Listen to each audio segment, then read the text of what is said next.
नमस्ते, मैं अलका ठाकुर हूं और आप सभी का अलका मेडिकल क्लासेस में स्वागत है। आप में से बहुत सारे लोगों को ये समस्या होती है और मेरे साथ भी होती है, हमारे घर में भी, आसपास हम सभी जगह ये देखते हैं कि बहुत सारी महिलाओं को, बहुत सारे पुरुष को, बहुत सारे बच्चे को, जो भी बड़े हो रहे हैं, जो मेरे एज के हैं, उन बच्चों को भी बहुत ज़्यादा चेहरे में सूजन की समस्या होती है। तो चेहरे में सूजन होना आम बात है जब आप सो करके उठते हो या जब आप रात में पिटाई खाते हो और रोते रोते सो जाते हैं बिना खाना खाए। ऐसा होता है कि नहीं होता है? और जब चेहरे में सूजन होती है, आंखों में सूजन हो जाती है, तो हम मानते हैं क्योंकि हमने रात को रोया था इसीलिए चेहरे में सूजन है। लेकिन चेहरे में सूजन अब क्या हो गई है? वो बिल्कुल ही ढीठ हो गई है, लंबे समय से आपके साथ बिल्कुल चिपकी हुई है। तो इस टाइम में भाई प्रॉब्लम है। प्रॉब्लम ये है कि बहुत सारी चीज़ें ऐसी हैं जिनकी वजह से आपके चेहरे में सूजन हो सकती है, जिनमें सबसे पहला जो कारण होता है वो होता है एलर्जिक कंजक्टिवाइटिस। ठीक है, तो आज हम पढ़ने वाले हैं फेस स्वेलिंग। पहले मैं टॉपिक को लिख दूं, फेस स्वेलिंग। जब आप गवर्नमेंट एग्जाम्स की प्रिपरेशन करते हो तो एक बात तो हमेशा याद रखनी है कि आपको सारे टॉपिक्स को बहुत अच्छे से, साथ ही शब्दों के मतलब को समझना है। अगर आप शब्द के मतलब को नहीं समझोगे तो फिर पेशेंट की आप बिल्कुल भी कोई भी बीमारी को पकड़ ही नहीं पाओगे। बहुत सारे ऐसे कंडीशन होते हैं जिसमें बीमारी बिल्कुल लगभग सेम होती है, लेकिन तब भी हमें समझ करके, जांच करके ये परखना होता है कि आखिर पेशेंट को क्या है, हमारे मरीज को शायद मैं गलती से कोई गलत दवा ना दे दूं। ये हमें बिल्कुल ध्यान रखना है क्योंकि लोगों की जान हमारे हाथों में होती है। तो यहाँ पे यही बात है कि आपका जो फेस में सूजन है वो पहला कारण ये है कि एलर्जिक कंजक्टिवाइटिस की वजह से हो सकता है। अब ये क्या होता है, यहाँ पे देखिए, एलर्जिक कंजक्टिवाइटिस, इसका मतलब क्या होता है? कंजक्टिवाइटिस का मतलब है आपके आँख में जब सूजन हो जाती है और वो भी एलर्जी के कारण। कभी कभार आपने देखा होगा हम बोलते हैं आँख आ गया है, तो ये क्यों आता है? क्योंकि यहाँ पे एलर्जी हो जाती है जिसकी वजह से आपके आँख से ज़्यादा पानी आने लगता है, आँख आपका वाटरी हो जाता है जिसको हम वाटरी बोलते हैं, आँख में खुजली हल्का हल्का सा होने लगता है, आँख में सूजन भी हो जाता है और उस सूजन की वजह से आपके चेहरे में भी सूजन हो जाता है। तो पहला कारण तो ये है। दूसरा कारण हम मानते हैं प्री एक्लेम्सिया को, प्री एक्लेम्सिया। अब ये क्या होता है, देखिए एक्लेम्सिया, अब ये क्या होता है? ये उस गर्भवती महिला को होता है जो कि 5 महीने से ज़्यादा की प्रेग्नेंट होती है और जब उनको ऐसा होता है तो उनका जो ब्लड का प्रेशर है वो काफ़ी ऊंचा रहता है, बीपी बहुत हाई है, जो यूरिन है उनका, जो पेशाब है उसमें से बॉडी का प्रोटीन ज़्यादा निकल रहा है। देखिए, पेशाब से जो विषैला पदार्थ है, जो वेस्ट है, उसको निकलना है, लेकिन उसकी एक मात्रा बिल्कुल सीमित है। अगर सीमित मात्रा से ज़्यादा आपके बॉडी से कोई चीज़ बाहर निकलती है तो हम उसको सामान्य नहीं मानते हैं, हम ये मानते हैं कि बॉडी में आपको कुछ प्रॉब्लम है जिसकी वजह से ऐसा हो रहा है। तो यहाँ पे यही है कि महिला 5 महीने की प्रेग्नेंट है और उसका जो ब्लड प्रेशर है वो हाई है, बीपी बहुत लो है और कभी कभार जब उनको ऐसी स्थिति का सामना करना पड़ता है तो किडनी में भी फिर धीरे धीरे करके प्रॉब्लम्स आने लगती है, लीवर में भी प्रॉब्लम्स आता है, उनको हल्का हल्का बुखार हो जाता है, उल्टी करने का मन करता है, उनको ठंड लगता है और अचानक से वो बैठी रहेंगी और अचानक से कांपने लगेंगी, बहुत ज़्यादा अजीब हरकतें करने लगेंगी। तो झटके भी पड़ सकते हैं। इसको हम बोलते हैं कि बैठे रहना और अचानक से वो हिलने लगना, जैसे हम समझते हैं कि भूत आ गया है और हम कभी कभी इस गलत चीज़ों में पड़ जाते हैं कि हाँ भाई भूत आ गया अचानक से, लेकिन वो भूत नहीं होता है, वो अचानक से ज़्यादा प्रोटीन यूरिन से निकलने की वजह से उनकी बॉडी में ये सारे कॉम्प्लिकेशंस आते हैं जिसको मैंने यहाँ पे आपको बताया है प्री एक्लेम्सिया। अब तीसरा होता है सेल्यूलाइटिस।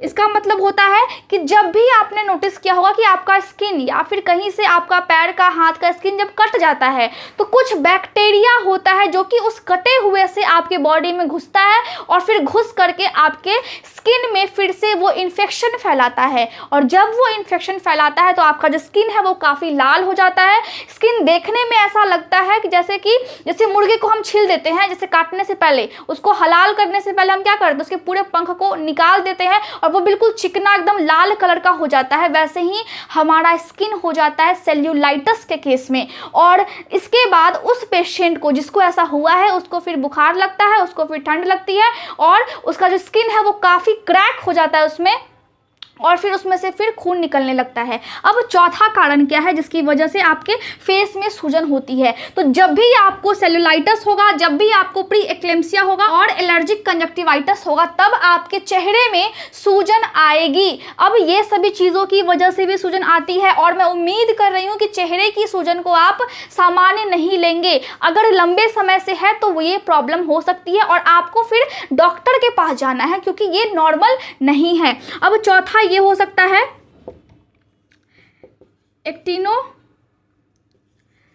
मायोकोसिस। इसमें क्या होता है? इसमें जो बैक्टीरिया होती है वो आपके दांत वाले एरिया को और मुंह के स्किन को खराब करती है और मुंह के स्किन में एंटर करके यहाँ के पोर्शन को खराब करने लगती है। उसी को हम बोलते हैं एक्टिनोमायोसिस। ठीक है। इसके बाद आप जब कोई दवाई लेते हो और जब उसका एलर्जी हो जाता है, उसकी वजह से भी आपको प्रॉब्लम्स आने लगती है। तो मैंने इसीलिए आपको हमेशा बोला है कि जब भी आप कोई मेडिसिन ले, जब भी कोई मेडिसिन ले, नॉर्मल आपको सर में दर्द है, नॉर्मल आपको बुखार है, तो आप ले सकते हो, लेकिन हमेशा छोटी छोटी बात पे आपको बुखार आ रहा है फिर जा रहा है और बुखार लंबे समय से आ रहा है, फिर तो दिक्कत वाली बात है। आपको जाना चाहिए डॉक्टर के पास। आपको सर में दर्द है और लंबे समय से सर में दर्द है, तो लोग अक्सर इसको इग्नोर करते हैं, लेकिन क्या ये इग्नोर करने वाला बात है? बिल्कुल भी नहीं है। क्यों? क्योंकि बॉडी में बहुत सारे प्रॉब्लम्स होते हैं जिनमें आपके सर में दर्द होता है।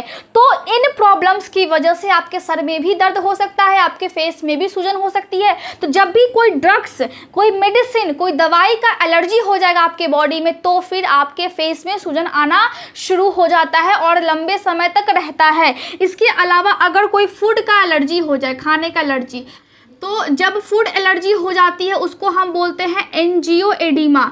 एंजियोएडिमा, जिसमें आपके खाने की वजह से बहुत सारे लोग ऐसे होते हैं जिनको बादाम सूट नहीं करता है। वो जो मूंगफली वाला बादाम होता है, हम उसकी बात कर रहे हैं, वो सूट नहीं करता है, तो उनकी आंखों के आसपास और इस वाले पोर्शन में, ये आंख के नीचे है ना, ये वाला पूरा पोर्शन उनका एकदम सूजन से भरा होता है और वो आंख भी नहीं खुलता है। तो उसकी वजह से भी, अगर ये वाले पार्ट में सूजन है, तो उसकी वजह से भी आपके पूरे चेहरे में सूजन आ सकती है। इसके अलावा एनाफाइलेक्सिस होता है, उसकी वजह से भी चेहरे में सूजन आ जाती है, फाइलेक्सिस। अब इसमें होता क्या है? इसमें ये होता है कि आपको किसी चीज़ से एलर्जी है, जैसे कि प्रदूषण से एलर्जी है, जैसे कि सूरज की रोशनी से है, पॉलन ग्रेन जो परागकण होते हैं फूल के, एक महीना होता है जिसमें फूल का जो परागकण होता है वो पूरे हवा में घूमते रहता है, तो उस टाइम में उस पॉलन ग्रेन से आपको एलर्जी हो सकती है। अगर आपके घर में कोई बिल्ली है, उसके रोए से हो सकती है। कोई आपके घर में कोई पालतू कुत्ता है, उसके रोए से भी आपको एलर्जी हो सकती है। तो उस एलर्जी की वजह से आपके फिर फेस में सूजन हो जाती है। तो जब ऐसा होता है तो हम उसको बोलते हैं एनाफाइलेक्सिस। इसके अलावा क्या हो सकता है? इसके अलावा आपको अगर साइनोसाइटिस है, साइनोसाइटिस मतलब नाक के अंदर का जो, नाक के अंदर की जो सबसे लेयर है ना, अंदर वाली लेयर, उसमें आपके इन्फेक्शन हो जाए और उसमें अगर सूजन हो जाए, मतलब उसमें अगर इन्फ्लामेशन हो जाए, तो अंदर वाली परत जब सूजी हुई है, लाल सी है, तो क्या हुआ? तो यहाँ पे क्या होगा कि ये एरिया सेंसिटिव हो गया। जब ये वाला एरिया जब सेंसिटिव हो जाता है तो धीरे धीरे करके आपके चेहरे में सूजन आना शुरू हो जाता है। इसके अलावा अगर आपका नाक अगर टूट गया है, कैसे? एक्सीडेंट की वजह से। बहुत सारे बच्चे ऐसे होते हैं जो खेल खेल में अपने नाक को तोड़ लेते हैं, उनकी वजह से। तो जब नाक जब टूट जाता है, चोट लग जाती है, तो ब्लड की क्लॉटिंग भी तो हो जाती है, तो उस टाइम में भी सूजन हो जाता है फेस में। और इसके अलावा मैं यहाँ पे लिख देती हूँ, सर्जरी जब आपके नाक की होती है या फिर फेस में कहीं भी होती, तो उस टाइम में भी सूजन आना बहुत आम सी बात है। तो सूजन इन सभी की वजह से आती है। अब आप कर क्या सकते हो?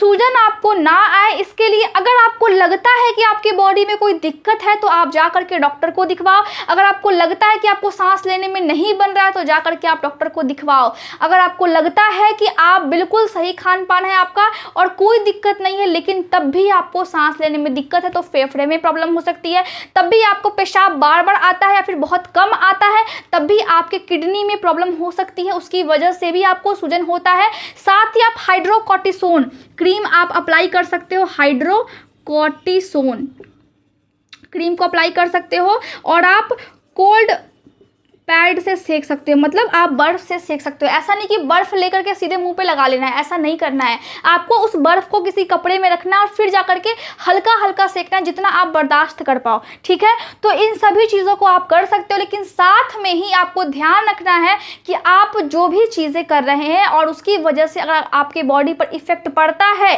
तो वो आपको नहीं करना है, क्योंकि ये आपका बॉडी है, ये आपका संपत्ति है। और जो हमारी संपत्ति जो लाइफ लॉन्ग आपके साथ रहेगी, ना पैसा रहेगा ना कोई फैमिली रहेगा, और हर एक जो रिश्ता होता है वो समय के साथ नीचे की तरफ गिरते चले जाता है, लेकिन आपका स्वास्थ्य आपके साथ हमेशा रहता है। तो स्वास्थ्य बहुत इंपॉर्टेंट है और हेल्थ के बिना आप कुछ भी नहीं हो। तो हेल्थ का बहुत अच्छे से ख्याल रखना है और सामने वाला पेशेंट जब भी आपके पास आए तो उसके बीमारी को सुने, समझे और पहले डायग्नोस करे कि आखिर उसको प्रॉब्लम्स क्या है। लक्षण के आधार पर हम मेडिसिन नहीं दे सकते हैं, हमें प्रॉपर डायग्नोसिस करनी होती है, उसके बाद हम किसी को मेडिसिन कोई भी देते हैं। नहीं तो मेडिसिन की वजह से बॉडी में बहुत सारे रिएक्शन, बहुत सारी एलर्जी, और हमेशा हर मेडिसिन हर व्यक्ति को सूट नहीं करता है। तो इस बात का भी आपको खास ख्याल रखना है और इसी तरह से आपको एग्जाम में लिखने हैं एडवांटेजेस और डिसएडवांटेजेस को भी आपको देखना है।